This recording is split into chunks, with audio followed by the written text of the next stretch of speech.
Au sommaire de ce journal, les services spéciaux antidrogue ont présenté ce jeudi à la presse un présumé trafiquant de cocaïne.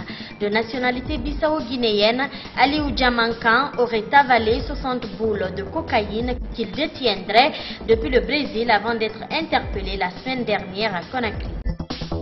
Et puis des jeunes femmes de Cap-Rorail ont manifesté leur ras-le-bol ce jeudi contre le manque d'eau et du courant électrique dans leur localité. Elles ont ainsi paralysé la circulation sur la transversale Bambéto-Kipé un beau moment.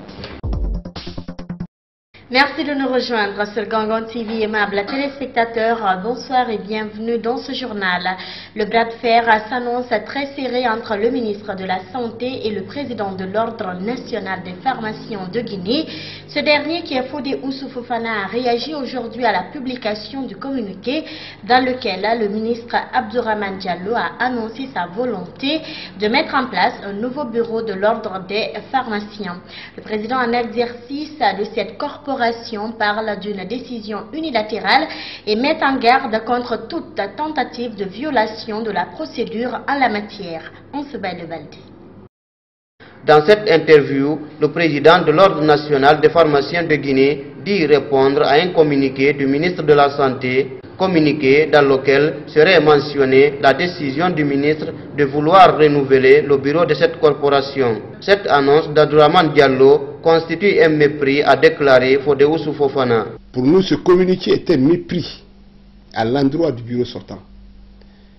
Monsieur le ministre fait comme si l'ordre n'a jamais existé, comme si on était à la mise en place du premier bureau de l'ordre des pharmaciens. Nous savons tous que la loi du 22 mars 1994 qui a parlé du secteur de la pharmacie, c'est après cette loi que nous avons mis en place le premier bureau de l'Ordre national des pharmaciens de Guinée, qui était présidé par le feu doyen Babanabe. À travers une lettre ouverte, Fodé Oussou Fofana dit avoir attiré l'attention du ministre de la Santé sur les éléments qui doivent précéder le renouvellement du bureau de l'Ordre des pharmaciens de Guinée. D'ailleurs, le président en exercice du dit bureau dit qu'il n'est pas intéressé par aucun poste de responsabilité, mais qu'il souhaite simplement que la procédure soit respectée. Moi qui vous parle, je suis député à l'Assemblée nationale, président de l'Ordre national des pharmaciens. J'ai été président de l'inter-ordre des pharmaciens d'Afrique. J'ai dit clairement à monsieur le ministre que je ne suis pas candidat à aucun poste de responsabilité. Je ne suis pas candidat pour le poste de président de l'Ordre national des pharmaciens. Mais on ne peut pas mettre en place le bureau de l'Ordre national des pharmaciens en méprisant le bureau sortant. Je ne sais pas quel est le fichier électoral qui va servir à mettre en place ce bureau de l'Ordre national des pharmaciens. Fodé Oussou Fofana met d'ailleurs en garde le ministre de la Santé au cas où il tenterait de forcer la mise en place d'un nouveau bureau de l'Ordre des pharmaciens sans associer l'ancien bureau.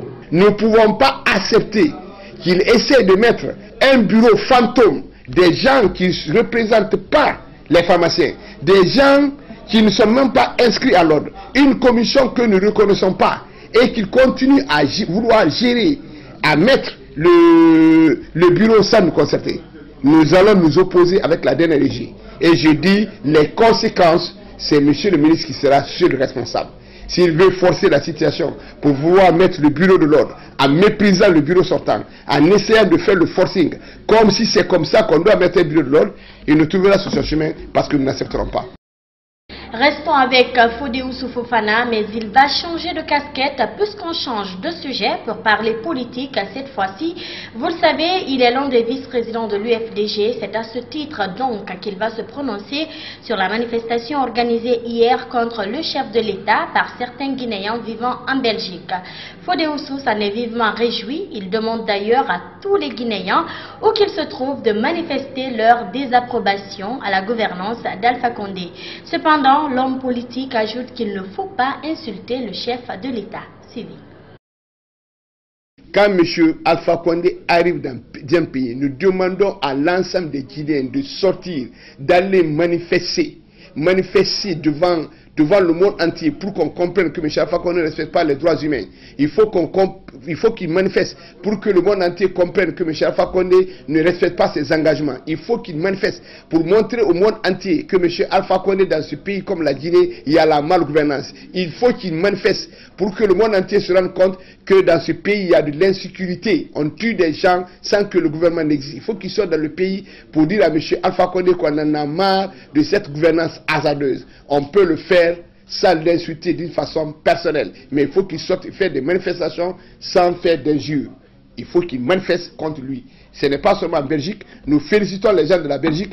Dans n'importe quel pays au monde où M. Alpha Condé va mettre le pied, il faut que les gens sortent pour manifester contre lui. Nous les félicitons et nous les encourageons. Un tout autre sujet à présent, plus de 60 boules de cocaïne dans le ventre d'une personne. Ça paraît difficile, voire impossible. Pourtant, les services spéciaux antidrogue viennent d'arrêter un présumé trafiquant de drogue qui se serait livré à cet exercice. Originaire de la Guinée-Bissau qu'il tentait de rejoindre, Aliou Diamankan était en provenance du Brésil en passant par le Maroc avant d'être appréhendé la semaine dernière à l'aéroport de Conakry. Il a été présenté ce jeudi à la presse. Ansebel Badé revient dans cette édition d'information. Aliou Diamankan, c'est le nom du mis en cause. Il a été interpellé la semaine dernière à l'aéroport de Conakry-Béchia. De nationalité bissau-guinéenne, selon les informations données, le jeune Aliou est venu du Brésil avec 60 boules de cocaïne dans son ventre. Une quantité que le présumé trafiquant devrait transporter à Conakry avant de continuer sur la Guinée-Bissau, son pays. Il a reconnu que c'est lui qui a avalé. Comment il a avalé ces boules et qui lui a remis ces boules? À cette question, il répond que c'est au Brésil qui a été abordé par un certain Victor, un Nigérian, qui lui a fait une proposition alléchante qu'il a acceptée. Il l'a fait, n'est-ce pas, asseoir dans sa chambre. Il a eu d'abord des comprimés. Quelle nature de comprimés? Lui, il n'arrive pas, en tout cas, il ne peut pas déterminer. Après avoir avalé ces comprimés, il a ensuite avalé dans l'espace de 6 heures ces 60 boules. Après son arrestation à l'aéroport, le travail d'échographie a permis aux services spéciaux de la lutte contre la drogue et le crime organisé de constater la présence de ces produits nocifs dans son ventre. C'est ainsi qu'il a été soumis à une évacuation de boules, nous explique son responsable de l'entité antidrogue en Guinée. On est obligé finalement de le déposer, de l'amener, de procéder à une réquisition à médecin. Là, il a été conduit à l'hôpital Yastine, soumis à l'examen par le médecin légiste. Ils l'ont passé à la radiographie. Effectivement, on a constaté la présence de corps étrangers dans son ventre. Et il a été reconduit à l'OCAD avec une recommandation du médecin.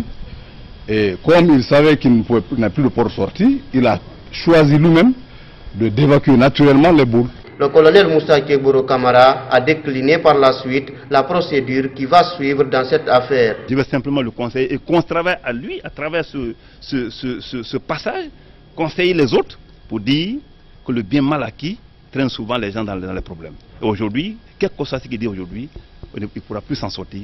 C'est la justice qui va faire la différence. Donc nous transmettons le dossier ce matin à la justice de prononcer la peine qu'il faut conformément à sa forfaiture. Interrogé sur le sujet, Aliou Diamankan, le présumé trafiquant, a, dans la langue peul, reconnu les faits pour lesquels il a été arrêté. A noter que le jeune Aliou a déclaré au Brésil qu'il est étudiant de son état option médecine. Il devait donc venir passer ses vacances dans son pays d'origine, la Guinée-Bissau. Un montant de 4 500 € lui aurait été promis pour faire ce trafic vers la Guinée. Des journalistes à l'école de la lutte contre la violation des droits des enfants, un atelier de formation des hommes de médias sur les notions de défense des droits des tout-petits a été lancé ce matin à Conakry. Il va durer 3 jours. Maimouna Kanam Kamara. Plus d'une vingtaine de journalistes prennent part à cette formation sur les droits de l'enfant, organisée à l'occasion du mois de l'enfant guinéen. Sortons nos enfants des mines pour le chemin de l'école, c'est le thème retenu pour cette année. Cette formation entre dans le cadre du renforcement de capacité des acteurs pour une meilleure protection des enfants, particulièrement les enfants en mobilité.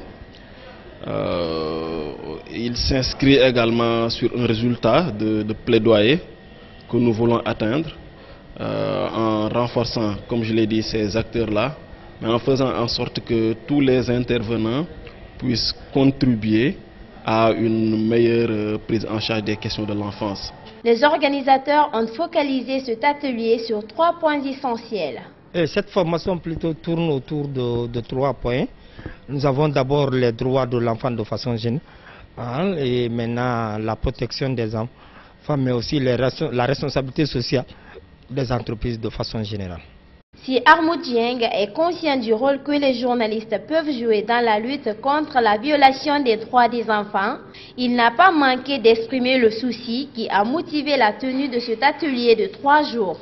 Seulement, notre souci a été de pouvoir s'assurer qu'ils utilisent les bons termes, les termes techniques, et qu'ils utilisent la bonne manière en matière d'utilisation de l'information, de manière à ce que que les articles ou les productions, en tout cas que les agents de la presse font ou vont publier, ne porteront pas préjudice aux enfants. Alpha Ousmane Diallo a un message pour les parents d'enfants. Par rapport aux enfants orphelins, de façon générale, le message pas aux enfants, aux parents et aux communautés, c'est de veiller à leur intérêt supérieur et veiller à ne pas respecter leurs droits, mais à eux, même aux enfants, à respecter leurs devoirs. La Guinée, tout comme les autres pays, commémore chaque mois de juin la journée de l'enfant. Comme annoncé dans les titres, eau potable, courant électrique, voilà 2 denrées encore très rares à Conakry. Les habitants de la capitale n'arrivent plus à supporter ce calvaire. Après plusieurs quartiers, c'était au tour de Kapororaï de vibrer ce matin au rythme de la manifestation de rue pour réclamer courant et eau potable. La particularité du mouvement d'aujourd'hui est qu'il a été organisé par des femmes. Reportage.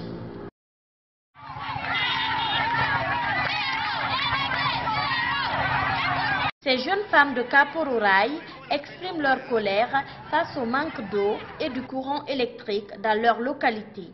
Elles ont ainsi barricadé la route ce matin avec des pneus et des branches d'arbres, paralysant ainsi la circulation. Nous allons puiser de l'eau jusqu'au centre émetteur. Nous embarquons nos bidons dans un taxi qu'on déplace à 20 000 francs guinéens, parfois à 50 000 francs guinéens. On dort sans eau ni courant. En plein mois de Ramadan, on ne peut même pas boire de l'eau fraîche. Les gens de DG viennent couper nos fils électriques pour les raccommoder après. À 18 h encore, ils reviennent les couper. C'est pas parce qu'on veut barricader la route, c'est parce qu'on souffre énormément. Nous sommes des femmes et c'est le mois de Ramadan. Nos robinets ne fonctionnent plus il y a 4 ans. Si vous voyez qu'on n'avait pas manifesté pour les robinets, c'est parce que certains ont des fourrages. Vraiment, on en a marre. EDG se fout de nous. Ils ont fait exprès de couper le courant pour nous fatiguer. Un cri de cœur qui, selon elle, a été soutenu par la gendarmerie d'à côté qui leur a permis de manifester pacifiquement leur colère. Pour ce qui est de leur chef de quartier, elles disent qu'il a été saisi de ce calvaire, mais qu'il n'y a donné aucune suite. Ces femmes se disent déterminées à se faire entendre, malgré qu'elles sont à jeûne et qu'elles doivent cuisiner pour leur famille. Il faut dire que le manque de courant électrique continue à faire réagir plus d'un à Conakry. La suite de l'actualité en interactualité, donc découverte scientifique de grande ampleur qui vient encore renforcer la thèse selon laquelle l'Afrique est le berceau de l'humanité. Homo sapiens, qui est le plus vieux de nos ancêtres, a vécu sur le continent 100 000 ans de plus que ce que l'on croyait. C'est la conclusion d'une équipe internationale de chercheurs archéologiques. Suivez. Si Homo sapiens, l'homme moderne, vivait bien il y a 200 000 ans au sud-est de l'Afrique, l'équipe du professeur Jacques Hublin vient de démontrer que 100 000 ans plus tôt, d'autres Homo sapiens peuplaient déjà le nord-ouest du continent. Des fragments fossilisés de 5 individus ont été découverts par hasard au Maroc dans une mine de Djebel Iroud. La datation est formelle, moins 300 000 ans, ce qui change complètement le scénario établi de l'apparition de notre ancêtre Homo sapiens sur le continent africain. Notre idée, c'est que le berceau de l'humanité, c'est l'Afrique. mais c'est tout le continent africain. C'est-à-dire s'il y a un jardin d'Éden, c'est un jardin d'Éden de la taille d'un continent, avec des phénomènes très complexes qui s'y passent, des échanges entre des populations. Ses ancêtres ont des faciès modernes, mesurent 1,60 m, ont d'excellentes dents. Leur crâne en revanche est plus plat, le cerveau est encore en développement. Ils ont des armes, savent s'orienter sur des centaines de kilomètres dans une Afrique sans désert. C'était des chasseurs-cueilleurs et bien adaptés à un mode de vie dans des savanes où ils chassaient des animaux comme des gazelles, des zèbres, des gnous. Pour le professeur Yves Coppens, ici en Afrique en 1970, cette découverte montre bien que l'humanité n'a pas de date et de lieu de naissance, mais bien plusieurs foyers à plusieurs époques sur le même continent. Ça veut dire quand même que l'homme moderne, comme le premier homme, est né en Afrique et qu'on a tous une origine africaine quelque part. Ce continent d'origine, nos ancêtres y séjourneront 250 000 ans avant que certains en partent pour peupler le reste du monde. Voilà, mes téléspectateurs, c'est la fin de ce journal. Tout le plaisir a été pour moi de vous informer. Au revoir et bonne suite de programme sur nos antennes.